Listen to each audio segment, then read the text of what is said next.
Praise the Lord. हम परमेश्वर का धन्यवाद करते हैं आज की सुबह के लिए। आज सुबह जो वचन हम लोग समझने जा रहे हैं वो है जीवन में खालीपन कैसे भरे। जी हाँ, क्योंकि बहुत से ऐसे लोग हैं जो अपने जीवन में खालीपन महसूस करते हैं, टूटापन महसूस करते हैं। उनके पास कोई आशा नहीं है, कोई उम्मीद नहीं है और बहुत खालीपन है। खालीपन के कारण वे अकेले हो गए हैं, अकेले जी रहे हैं और कई लोगों ने अपने आप का अंत कर दिया है क्योंकि वो खालीपन को बर्दाश्त नहीं कर पाए। आज सुबह प्रभु के वचन से हम इस बात को समझने का प्रयास करेंगे और मेरा मानना है कि जरूर ये वचन, ये शिक्षाएं आपको भीतर से मजबूत करेगी और प्रभु के साथ चलने में सहायता करेगी और इस जीवन में अपने खालीपन से लड़ने के लिए आपको विशेष मदद साबित होगी। इसलिए हम परमेश्वर का धन्यवाद करते हैं। जीवन में खालीपन कैसे भरे, इस बात पर आज की सुबह हम परमेश्वर का वचन समझने और पढ़ने जा रहे हैं।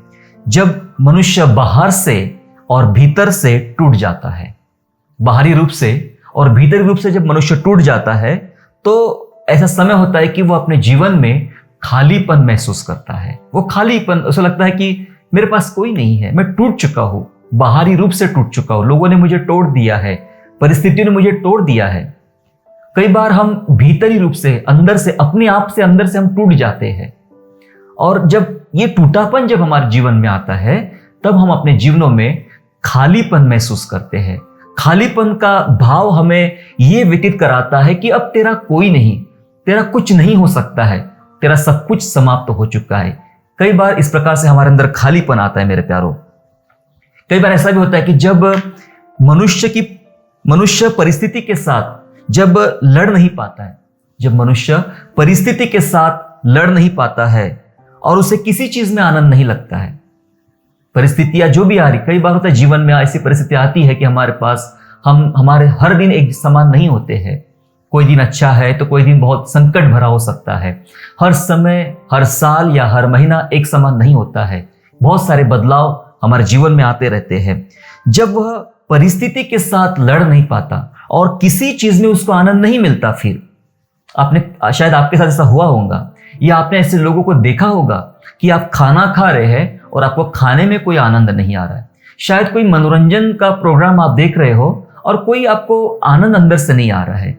कोई आपको फोन करता है, कोई आपसे बात करता है, कोई आपका हालचाल पूछता है, कोई आपके साथ संगति करता है, आप किसी के संग संगति करते हो, लेकिन कुछ भी आपको अच्छा नहीं लगता है, कहीं पर भी आपको आनंद नहीं आता है। दरअसल ये एक गंभीर स्थिति है डिप्रेशन की।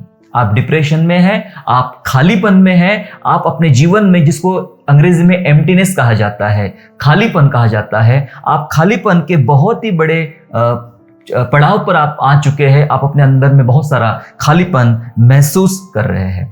मैं आपको बाइबल से एक टूटे हुए दिल की या टूटे हुए मन की कहानी बताना चाहता हूं। कहानी बोलने से कुछ वचन में बताना चाहता हूं और यह वचन हमको मिलेगा रूत की पुस्तक में। रूत की पुस्तक पहला अध्याय वचन 20 और वचन 21। Ruth chapter 1 and verse 20 and 21। वह इस प्रकार से लिखा है, उसने उनसे कहा, मुझे नाओमी ना कहो। इससे पहले हम समझेंगे कि नाओमी अपने 2 बच्चों के साथ और पति के साथ बैतलहम को छोड़ के मोआब देश को चली जाती, क्योंकि वहां पर बैतलहम में अकाल था।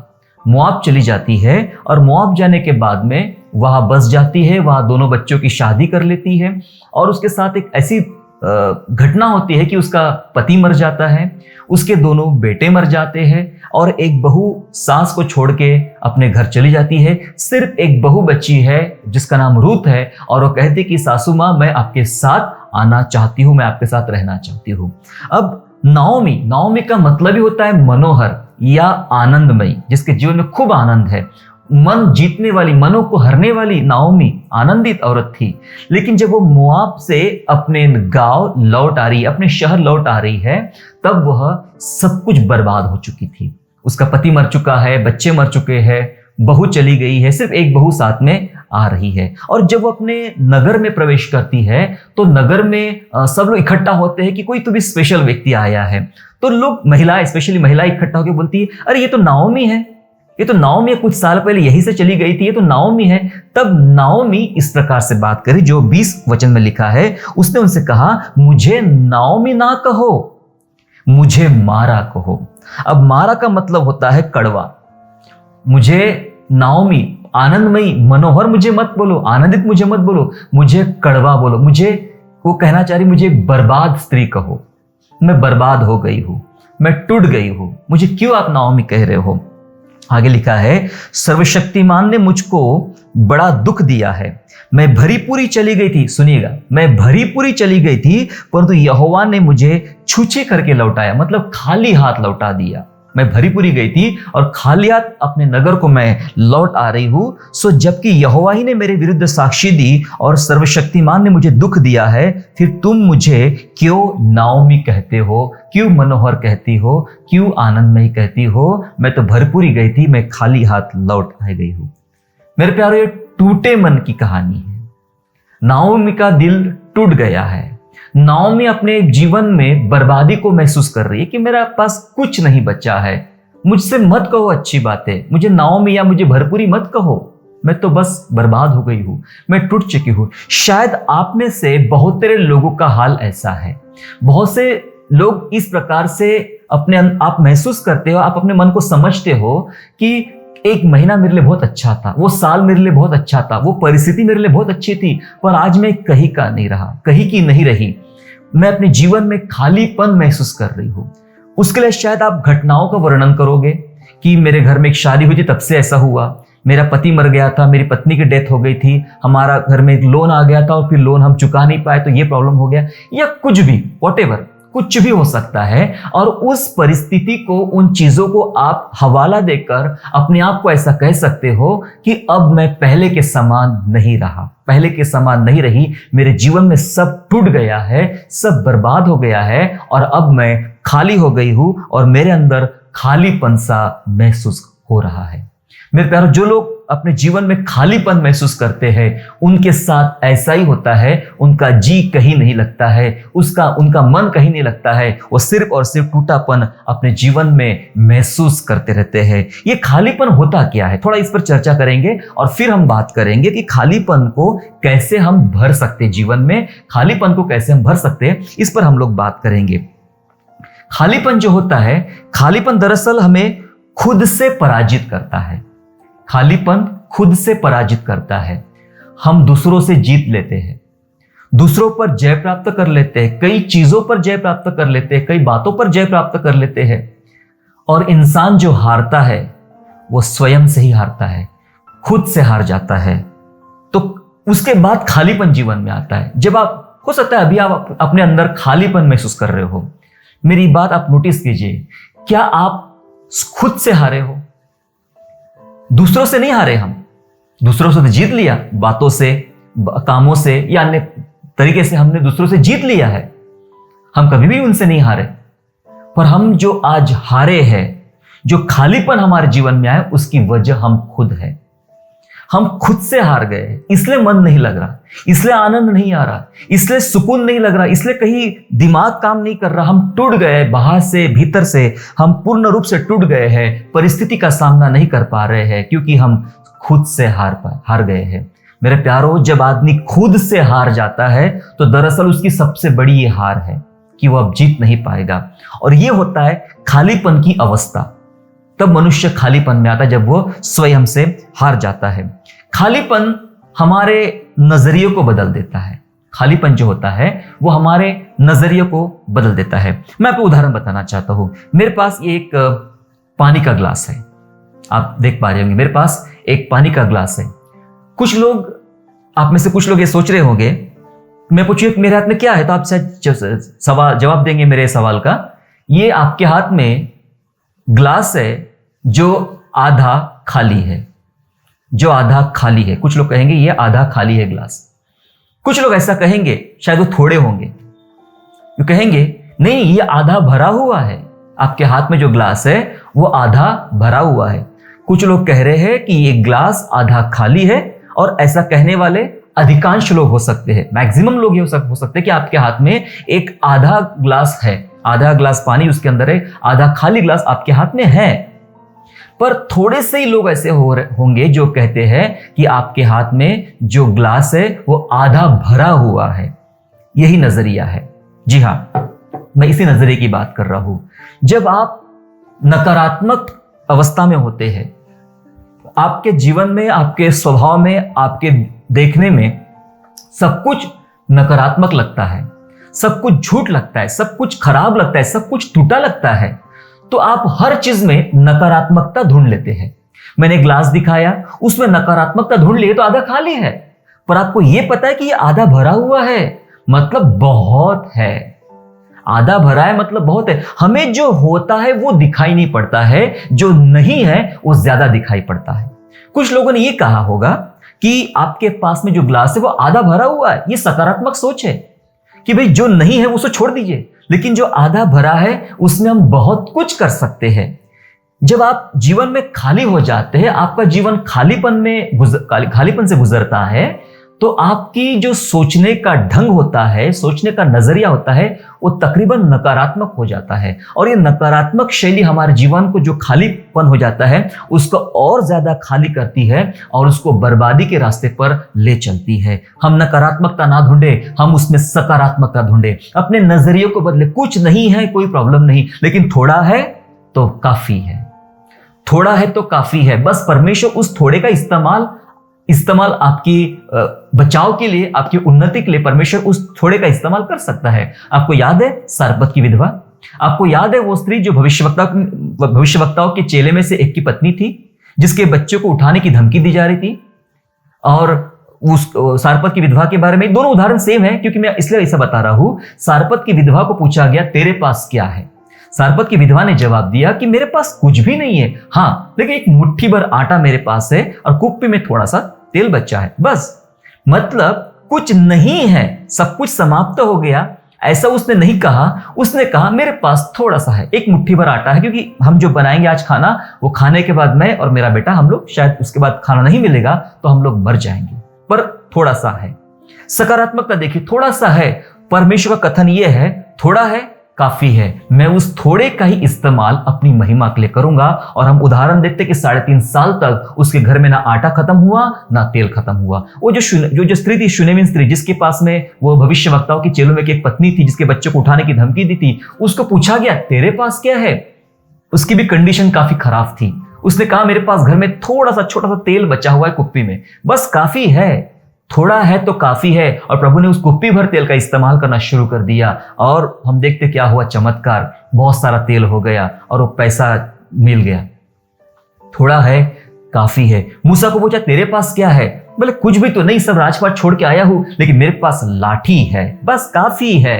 इस लाठी का ही इस्तेमाल मैं करूंगा फिरौन को हराने के लिए। जब प्रभु यीशु मसीह के पास 5,000 की भीड़ आई और 5,000 की भीड़ को जब भोजन की जरूरत थी, तो पूछा गया कि भाई खाने के लिए कैसे व्यवस्था करें? तो किसी ने कहा कुछ भी नहीं है, लेकिन हाँ एक बच्चे के 5 रोटी और 2 मछली, बस काफी है। 5 रोटी है, काफी है, उसमें से 5,000 लोग खाएंगे और बच भी जाएगा। नजरिया बदलिए। जब आप खालीपन में आते हो तो व्यक्ति अपने आप नकारात्मक सोचना शुरू कर देता है कि ग्लास आधा खाली है। इसलिए खालीपन हमेशा हमारे नजरिए को बदल देता है कि जो कुछ नहीं है वो दिखता है, लेकिन जो है वो हमें कभी भी दिखाई नहीं पड़ता है। तीसरी जो बात है, खालीपन क्या है, इसे समझने का हम प्रयास कर रहे हैं। खालीपन जो होता है ऊर्जा और स्फूर्ति को समाप्त कर देता है। खालीपन हमारे अंदर की ऊर्जा को, हमारे अंदर की फुर्ती को समाप्त कर देता है। जब हम खाली हो जाते हैं तो जो अंदरूनी शक्तियां हमारी होती है, जो हमें उत्साहित करती है काम करने के लिए, कार्य करने के लिए, सोचने के लिए, कुछ सही काम को अंजाम देने के लिए, हमारी टोटल ऊर्जा समाप्त हो जाती है। इसलिए कई बार खालीपन, जिसका हृदय खाली रहता है या जो व्यक्ति खालीपन से गुजरता है, वो आदमी अपने आप को बीमार महसूस करता है। उसकी ऊर्जा काम नहीं कर रही है, उसकी फुर्ती काम नहीं कर रही है, समाप्त कर देती ऊर्जा और फुर्ती को। तो अपने आप को, जो कुछ भी नहीं है, अपने आप को बीमार महसूस शुरू करता है। और ऐसा व्यक्ति को परिवार के लोग कहते चलो भाई डॉक्टर को दिखाते, हो क्या रहा है। और डॉक्टर के पास जब हम जाते हैं तो डॉक्टर के पास हम लोग चेक कराते, ये डॉक्टर कहता है ये टेस्ट करो, वो टेस्ट करो, ये चेक करो, और सारे रिपोर्ट आ जाते हैं और सारे रिपोर्ट नॉर्मल आते हैं। सारे रिपोर्ट नॉर्मल आते हैं और डॉक्टर कहते हैं कुछ भी नहीं है, इनको कोई बीमारी नहीं है, सब ठीक ठाक है। जब सब ठीक ठाक है तो प्रॉब्लम कहां चल रहा है? प्रॉब्लम कहां है? प्रॉब्लम यह है कि आप खालीपन से गुजर रहे हो, आपकी ऊर्जा और आपकी फुर्ती खत्म हो गई है, समाप्त हो गई है, और इस कारण आप खालीपन से गुजर रहे हो। आपका इलाज दवा नहीं है, आपका इलाज कुछ और है, जिस पर हम बात करेंगे आगे, कैसे इस खालीपन को हम लोग भर सकते हैं। जब हम खालीपन से गुजरते हैं या खालीपन जब हमारे जीवन में आता है, तो खालीपन दूसरों से सहानुभूति पाने के लिए विवश करता है। खालीपन दूसरों से सहानुभूति पाने के लिए हमें विवश करता है। अब सहानुभूति ये होती है कि हम सोचते कि हम अकेले पड़े हैं, कोई मुझसे बात करे, कोई मेरा हालचाल पूछे, कोई मुझ पर तरस खाए, कोई मुझ पर रहम करे, कोई मुझसे कहे कि आप तो बहुत अच्छे हैं। हम अपनी तारीफ सुनना चाहते हैं, अपने बारे में कुछ अच्छा सुनना चाहते हैं, ऐसा सुनना चाहते कोई हमारे साथ हमसे गले लगे, हमें सहानुभूति दे, हमें प्यार करे। ये खालीपन है जो आपको एकांत में ले जाता है और अपने अंदर अपेक्षाएं निर्माण करता है, कोई मुझसे सहानुभूति दे। मैं आपको बताना चाहता मेरे प्यारो, जब अपेक्षाएं बढ़ जाती है तब समस्याएं बढ़ जाती है। जब हम लोगों से, दूसरों से अपेक्षाएं कर बैठते हैं, तब हम समस्या में पड़ जाते हैं। शायद यही अपेक्षा हम खालीपन से पहले कर रहे थे। वो आपके मित्र हो सकते हैं जिनसे आप चाहते हो, जिनसे आप प्रेम करते हो, या परिवार के सदस्य हो सकते हैं, या कोई भी हो सकते हैं जिनको आप चाहते थे, प्रेम करते थे, और वो प्रेम, वो सहानुभूति, वो प्यार आपको नहीं मिला और आप टूट गए। आप खालीपन महसूस कर रहे हो, आप अकेलापन महसूस कर रहे हो, और अब सोचते हो कि उनको छोड़ दीजिए, दूसरा कोई तो आए, कोई तो मिले जो मुझे गले लगाए, कोई मुझसे प्यार करे। एक झूठी सहानुभूति प्राप्त करने की लालसा हमारे अंदर पैदा हो जाती है, और वो होता है खालीपन का एक भाग।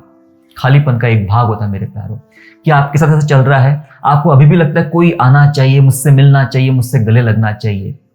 जी नहीं, आप खालीपन से गुजर रहे हो। मैं एक ऐसे व्यक्ति से आपको मिलाने जा रहा हूं जो बहुत ही सर्वोत्तम है, जो आपका खालीपन मिटा सकता है। आगे उस पर हम बात करेंगे। अगली बात जो है, खालीपन जो होता है, खालीपन परमेश्वर पर अविश्वास करना सिखाता है। खालीपन जो आता है हमारे जीवन में, वो खालीपन परमेश्वर पर अविश्वास करना सिखाता है। हमें लगता है कोई परमेश्वर नहीं है, कोई प्रभु नहीं है। नीति वचन तो ऐसा कहता है कि मूर्ख अपने मन में कहता है कि कोई परमेश्वर नहीं है। अविश्वास की तरफ हम चले जाते हैं। हम अपने आप से सवाल करते, अपने आप से जवाब करना शुरू करते हैं। अगर परमेश्वर होता तो मेरे साथ ऐसा नहीं होता, अगर परमेश्वर होता तो मुझे ऐसा स्थिति से नहीं गुजरना पड़ता, मेरे साथ ऐसा नहीं हो सकता था। हम धीरे धीरे अविश्वास की तरफ जाते हैं, परमेश्वर पर विश्वास नहीं करते हैं। और मैं आपको बताना चाहता हूं, यही है वो डेंजर अवस्था, खतरनाक अवस्था है ये खालीपन की। जब व्यक्ति परमेश्वर पर अविश्वास करना शुरू कर देता है, वो खतरनाक हालत में हो जाता है। ये बहुत एक्सट्रीम हालत में चला जाता है जब कोई भी व्यक्ति परमेश्वर पर अविश्वास करना शुरू कर देता है। मेरे प्यारे, ये स्थितियां मैंने समझा दिया है, ये खालीपन क्या होता है, ये खालीपन कैसे कार्य करता है, इस सब बातें मैंने समझा दिया। अब हम बात करेंगे कि इस खालीपन को कैसे भरे, इस खालीपन को कैसे भरा जा सकता है। अक्सर ऐसा होता है कि खालीपन भरने के लिए हम लोग कमजोर और क्षणिक चीजों का इस्तेमाल करते हैं। कमजोर चीजों का, और जो क्षणिक है, थोड़े समय की होती है, उन चीजों का हम लोग इस्तेमाल करते हैं, उपाय करते हैं जो हमने नहीं करना चाहिए। अक्सर लोग खालीपन मिटाने के लिए, खालीपन दूर करने के लिए शराब पीते हैं। शराब पीते हैं और वो कहते हैं कि मैं बस गम भुलाने के लिए शराब पी रहा हूं। दरअसल आप गम भुलाने के लिए शराब नहीं पी रहे हैं, आप अपने आप को एक बहुत विनाश के मार्ग में ले जा रहे हो, इसलिए शराब पी रहे हैं। शराब आपको पी रही, दरअसल आप शराब को नहीं पी रहे हैं, शराब आपको पी रही है। हमें लगता है कि शराब का अगर मैं सहारा लूं तो मेरा खालीपन समाप्त हो जाएगा। हो सकता है कि शराब का नशा आपको चढ़ जाए अगले 2 घंटे के लिए, 3 घंटे के लिए, और 3 घंटे तक आपको ये जो तकलीफ आपकी लाइफ में चल रहा है वो आपको याद ना रहे। लेकिन जैसे ही इसका नशा उतरेगा, 4 घंटे आप जैसे के वैसे हो जाएंगे, खालीपन में आ जाओगे। ये क्षणिक चीज है, बर्बाद करने वाली चीज है, इस पर ना जाए। या शराब को छोड़ के लोग कई दूसरे नशा की तरफ बढ़ जाते हैं, ड्रग्स या और कोई नशा जो लेते हैं। ऐसा मैं करूं तो मैं अपने जीवन का जो टूटापन है, खालीपन है, वो मिट जाएगा और मेरे जीवन में शांति आ जाएगी। लोग ऐसा सोचते हैं, इसलिए नशा या शराब का सहारा लेते हैं। और जब वो भी नहीं होता है तो अंत में लोग मृत्यु का सहारा लेते हैं। उन्हें लगता है कि बस मर जाना चाहिए, मैं खालीपन महसूस कर रहा हूं, मैं टूटापन महसूस कर रहा हूं, मैं डिप्रेशन में हूं, मेरा कुछ नहीं हो सकता है, क्या करूं जी के, कोई मुझसे प्यार नहीं करता, कोई मुझसे साहस नहीं देता, कोई मुझसे गले नहीं लगता, कोई मेरे बारे में बात नहीं करता, सब मुझे बुरा बुरा बोलते रहते हैं, बस मरने के अलावा अब मेरे पास में कोई रास्ता नहीं बचा हुआ है। और वो व्यक्ति अपने आप को मरने की तरफ ले जाता है, मार डालता है। मैं आपको बताना चाहता हूं, मरना आपकी समस्या का हल नहीं है। मरने के बाद हम बहुत पीड़ा में आ जाते हैं। इसके लिए बाइबल समझना पड़ेगा ध्यान से कि मरने के बाद हम बहुत पीड़ा में आते हैं। जिनका उद्धार नहीं हुआ वो व्यक्ति नरक में जाता है, और जितनी पीड़ा यहां नहीं है उसको अनंत काल तक पीड़ा नरक में झेलना पड़ेगा। इसलिए मरना आपकी समस्या का हल नहीं है। अपने खालीपन को किसी प्रकार के नशे से या शराब से या मृत्यु से भरने का उपाय ना करें। बाइबल में सामरी स्त्री है, बाइबल में एक सामरी स्त्री है। सामरी स्त्री के पास प्रभु यीशु मसीह जाते हैं, सामरी स्त्री के पास प्रभु यीशु मसीह जाते हैं और उससे कुछ बात करते हैं, चर्चा करते हैं। और सामरी स्त्री कुएं पर पानी भरने के लिए आई हुई है, और प्रभु यीशु मसीह को तो भूख लगी थी, उनके चेले खाना लाने के लिए चले गए थे। और वो सामरी स्त्री के पास जाकर बात करना चालू करते हैं कि हे स्त्री, मुझे पानी पिला। और तो वो कहती है, तेरे पास तो कुछ है नहीं। बोले, तू जानती मैं कौन हूं, तो तू मुझसे पानी मांगती थी। इस प्रकार का चर्चा आगे बढ़ती है। पर जो मुख्य पद है मैं आपको बताना चाहता हूं, यूहन्ना रचित सुसमाचार अध्याय 4 और वचन 13 और वचन 14।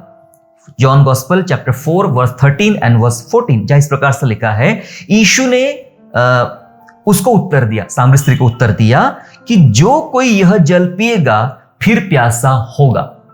सुन लीजिएगा, क्योंकि सामरी स्त्री ने यह कहा था, जब यीशु कहता है कि मैं तुझे जीवन जल दूंगा, अद्भुत जल मैं तुझे देने वाला हूं, तो सामरी स्त्री सोच में पड़ती, ये कौन है जो ऐसी बातें करता है। हमारे बाप दादाओं ने, मतलब याकूब ने, याकूब का कुआं वहां पर था, याकूब का कुआं यहां पर है, याकूब ने, उसके वंशज ने, उसके जानवरों ने वो सब पानी पिया। आज हमारी पीढ़ियां पानी पी रही, कई पीढ़ियों से ये पानी पिया जा रहा है। ये कुआं हमको पानी पिलाते आता है। क्या ये कुआं कम है हमारे लिए कि ये प्रभु यीशु मसीह जो बाहर से आए हैं ये कुछ और जल की बात कर रहे, और पानी की बात कर रहे। जब उस स्त्री ने उस कुएं की बात की, याकूब के कुएं की बात की, उस पर यीशु मसीह ने जवाब दिया कि जो कोई ये जल पिएगा, याकूब के कुएं का जल पिएगा, वो फिर प्यासा होगा। याकूब का कुआं हमें वो दिखाता है क्षणिक चीजें, ये थोड़े समय की चीजें हैं। आज आप पानी पियोगे, कल आपको फिर प्यास लगेगी। जीवन में खालीपन दूर करने के लिए भी लोग ऐसे ही चीजों का इस्तेमाल करते हैं कि मैं कुछ शराब या कोई चीज या कोई बातें मैं ले लूं जिससे मुझे आनंद मिले, लेकिन दोबारा आपको उसकी प्यास लगेगी। लेकिन यीशु कुछ कह रहे हैं, यीशु कह रहे हैं, परंतु जो कोई उस जल में से पिएगा जो मैं उसे दूंगा, जो कोई उस जल में से पिएगा जो मैं उसे दूंगा, वह अनंत काल तक प्यासा ना होगा, वरन जो जल मैं उसे दूंगा वह उसमें से एक सोता बन जाएगा जो अनंत जीवन के लिए उमड़ता रहेगा। प्रभु यीशु कह रहे, जो जल, जो पानी मैं दूंगा ना, वो पीने के बाद कभी भी प्यास नहीं लगेगी, कभी भी नहीं।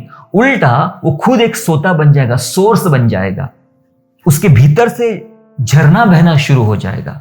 ऐसा जल पियो। वो जल की जरूरत नहीं है कि जो आपको पीकर दोबारा प्यास लगे। मेरे प्यारों, खालीपन को भरने के लिए क्या आज हम क्षणिक चीजों का इस्तेमाल कर रहे हैं, जगिक चीजों का इस्तेमाल कर रहे हैं, या आपको अनंत अनंत चीज की तरफ आप खोज कर रहे हो? कोई अनंत चीज मुझे मिल जाए, अनंत बात मुझे मिल जाए जो मुझे अनंत काल तक ये खालीपन से बचा के रख सकता है, ये खालीपन से छुड़ा के रख सकता है। क्या आज आप भी याकूब के कुएं पर बैठे हो, बस ये पानी है, काफी है मेरे लिए, इतना पानी है मैं पीऊंगा, अरे पीने पर प्यास लगेगी? क्या ऐसी चीजें ढूंढ रहे हो जो आपको अभी की तात्पुरती, जिसको कहते हैं अभी की आपकी समस्या सुलझा सकता है, अभी की आपकी प्रॉब्लम हल कर सकता है? अगर आप अभी की प्रॉब्लम हल करना चाहते हो तो दुनिया में बहुत रास्ते हैं, आप कोई भी रास्ता अपना सकते हो। लेकिन अगर आपको अनंत काल का हल चाहिए तो आपको यीशु के पास आना पड़ेगा। यीशु ने कहा, अगर जो जल मैं दे रहा हूं तू पिएगा तो जिंदगी भर प्यास नहीं लगेगी, तो उल्टा उस सोता बन जाएगा, सोर्स बन जाएगा। मेरे प्यारों, अपने खालीपन को कैसे भरने के लिए अभी मैं मुख्य बात आपको बताने जा रहा हूं। अपने खालीपन को प्रभु यीशु से भरे, अपने खालीपन को प्रभु यीशु से भरे। प्रभु यीशु को छोड़ कोई भी बात, कोई भी व्यक्ति, कोई भी वस्तु आपको पूर्णतया भर नहीं सकती है। सिर्फ प्रभु यीशु मसीह है जो आपके खालीपन को आपको भर सकता है। मैं ऐसा क्यों कह रहा हूं? इसके लिए बाइबल पढ़ना पड़ेगा, परंतु हम बाइबल फिलहाल हम लोग नहीं पढ़ेंगे फिलहाल। लेकिन मैं कुछ बातें जो आउटलाइन आपको बताना चाहता हूं, जिससे आपको यह समझ में आ जाएगा जो बात मैं कह रहा हूं कितनी सत्य है, कि यीशु मसीह के द्वारा ही आप अपने खालीपन को भरपूरी के साथ भर सकते हो। यीशु मसीह, चाहे आप यीशु मसीह को जानते हो या अब तक नहीं जान पा रहे हो, कोई प्रॉब्लम नहीं। आज प्रभु आपको अवसर दे रहा है। जितने लोग बाइबल लेके चलते हैं, कई बार उन लोगों ने भी यीशु मसीह को नहीं जाना है। जितने लोग चर्च जाते हैं, उन लोगों ने भी यीशु मसीह को नहीं जाना है। और बाकी तो मैं नहीं जानता, जो लोग कभी भी चर्च नहीं गए, कभी बाइबल नहीं पढ़ा हो, तो वैसे भी नहीं जानते हैं। लेकिन अब अगर आप मुझे सुन पा रहे हो तो ये मौका है प्रभु यीशु मसीह को जानने का। क्यों? या प्रभु यीशु मसीह ही आपको खालीपन से भर सकता है। मैं आपको 2-3 चीजें बताना चाहता हूं। सबसे पहली बात जो है, उसका प्यार जो है, प्रभु यीशु मसीह का प्यार विस्मित करने वाला प्यार है। विस्मित करने वाला प्यार जो होता है, अद्भुत प्यार, अद्भुत प्रेम है। यह अद्भुत प्रेम को ग्रीक वर्ड में इस्तेमाल किया गया है आगापे, जो निस्वार्थ है। उसमें अंदर कोई स्वार्थ नहीं होता। अनकंडीशनल लव उसे कहा जाता है, बिना कोई शर्त रखा हुआ प्यार, अनकंडीशनल लव। विस्मित करने वाला प्यार है प्रभु का।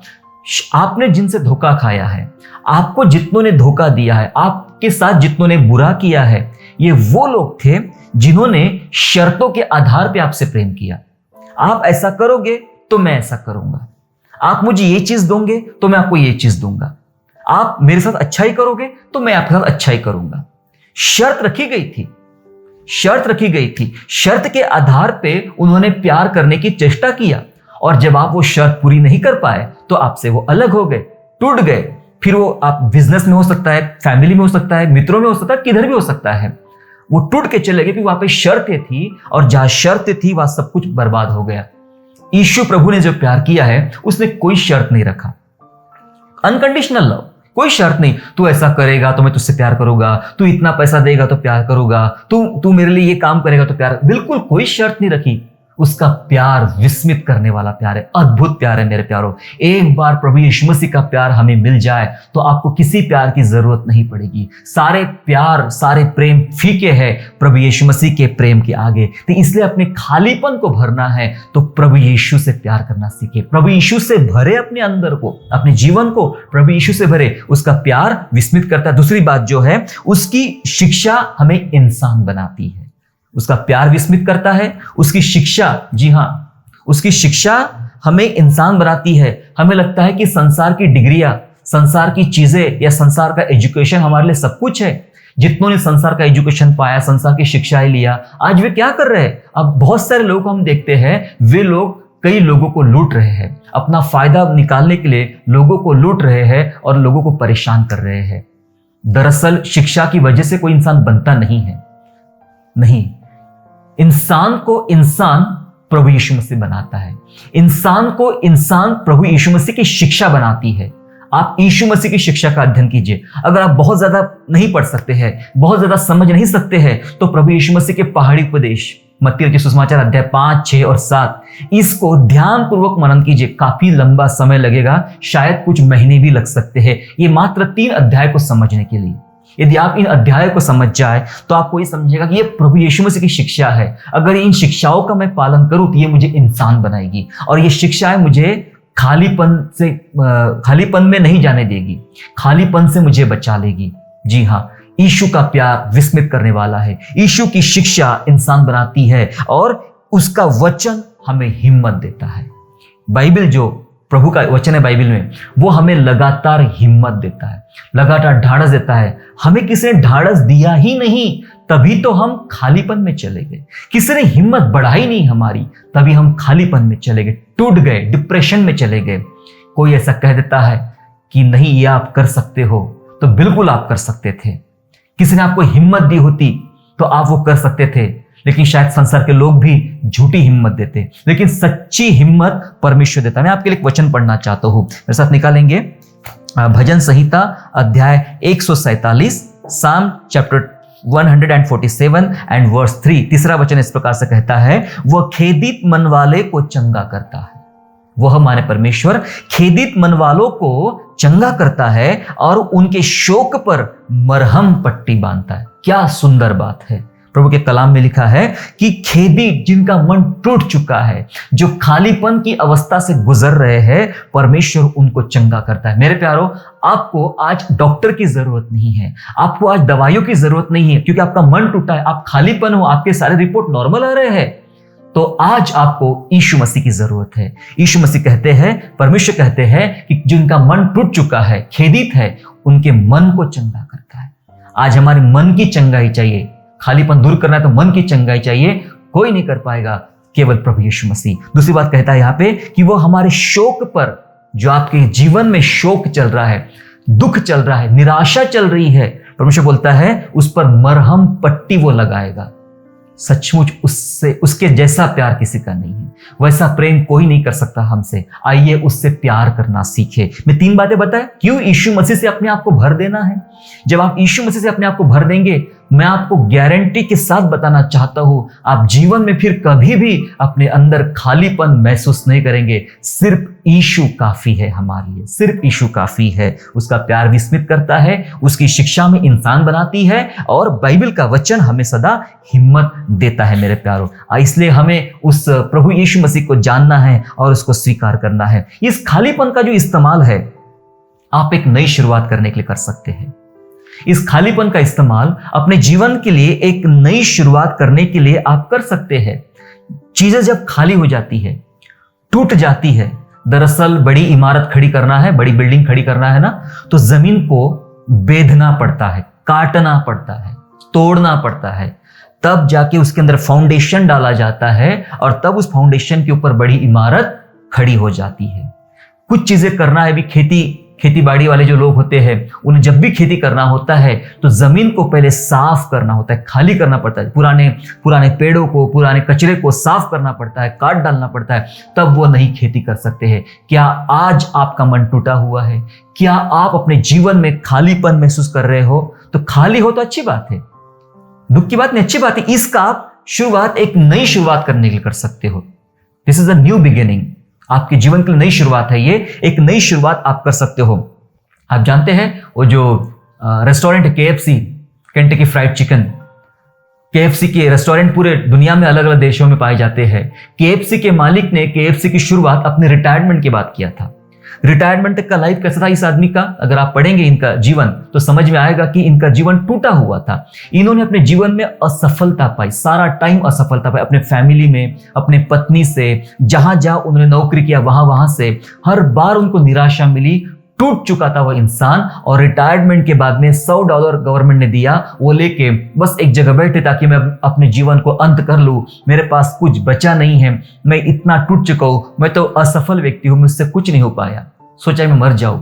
अचानक एक ख्याल आया कि अभी भी कुछ किया जा सकता, क्योंकि मेरे पास $100 है, अभी भी कुछ किया जा सकता है। मैं पूरी कहानी उनकी नहीं बताऊंगा, हमारे पास समय नहीं है। और वो $100 से फिर नई शुरुआत करते हैं, और 1000 से ज्यादा लोगों तक जाके अप्लाई करते हैं कि कोई मुझे मदद करे। मतलब मैंने चिकन बनाया है, जो डिश मैंने बनाई है, उसको अपने रेस्टोरेंट में बेचे। 1000 से ज्यादा लोगों ने मना कर दिया कि ये हमें नहीं चलता, पर उसके बाद जब एक व्यक्ति ने स्वीकार किया तो उसके बाद से फिर इनका बिजनेस चल पड़ा, और आज हम देखते हैं अरबों रुपए का टर्न और KFC करता है पूरे दुनिया में। ये बिजनेस कब शुरू हुआ?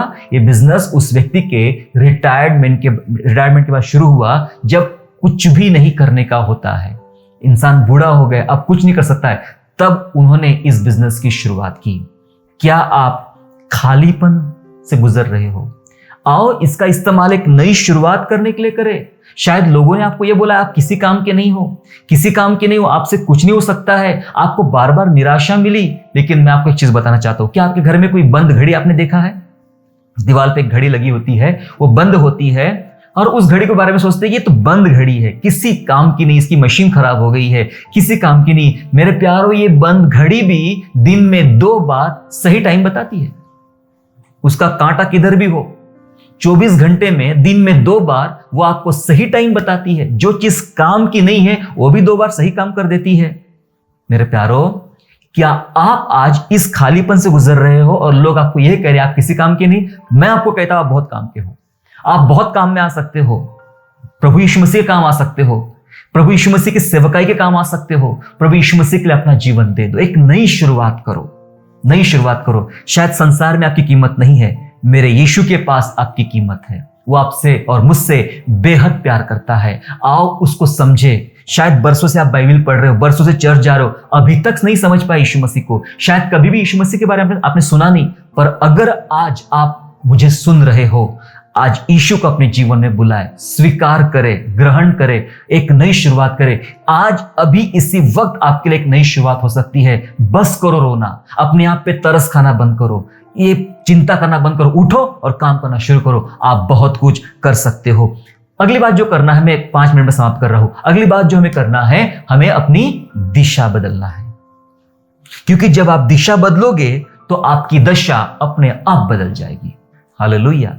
जब आप दिशा माने आपका लक्ष्य, आपका विजन, आपका दर्शन, आप जिस दिशा की ओर बढ़ रहे हो, दिशा बदलने की जरूरत है।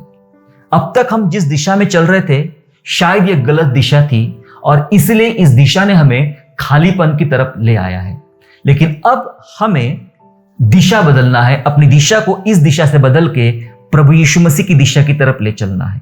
परमेश्वर की शिक्षा की दिशा, परमेश्वर के वचनों की दिशा की तरफ हमें ले चलना है। मेरे साथ एक वचन पढ़ेंगे, फिलिपियो में चलेंगे हम लोग। फिलिपियो अध्याय 3 वचन 13 वचन 14, Philippians chapter 3 and verse 13 and verse 14, जैसा लिखा है, हे भाइयों, मेरी भावना यह नहीं कि मैं पकड़ चुका हूं, परंतु केवल यह काम करता हूं कि जो बातें मेरे पीछे रह गई है उनको भूलकर आगे की ओर बढ़ता हुआ। जी हां, जो बातें पीछे रह गई है उन बातों को भूल जाओ, उन बातों को भूल जाओ जो बातें आप अब तक करते आए हो, भूल जाओ और आगे की ओर बढ़े, मतलब दिशा को बदले। आगे लिखा है, आगे की ओर बढ़ता हुआ निशाने की ओर दौड़ा चला जाता हूं। निशाना मतलब वो एक टारगेट, वो एक लक्ष्य की ओर दौड़ा चला जाता हूं ताकि वो इनाम पाओ। जी हां, अगर आपके पास एक निशाना रहेगा, एक लक्ष्य रहेगा, तो आपको इनाम भी मिलेगा। अगर आपका लक्ष्य संसार है तो संसार से किसी को आज तक कुछ नहीं मिला है। संसार और संसार में की वस्तुएं दोनों नाश होने वाली है। इसलिए अपना लक्ष्य यीशु मसीह पर लगाए, प्रभु यीशु मसीह पर लगाए। जब यीशु मसीह पर लक्ष्य लगाओगे आप, तो आपको इनाम भी मिलेगा। इधर भी मिल सकता है और स्वर्ग में भी मिल सकता है। वो इनाम पाओ जिसके लिए परमेश्वर ने मुझे मसीह यीशु में ऊपर बुलाया है। जी हां, अपनी दिशा बदले, यही बात के लिए प्रभु यीशु मसीह ने आपको चुना है। आपको खालीपन से इसलिए प्रभु आजाद नहीं करना चाहता है कि वापस आप उस तालाब में वापस लौट जाओ जहां से आप आए हो, जहां आपके संग बुराइयां और पाप होता चला जा रहा है।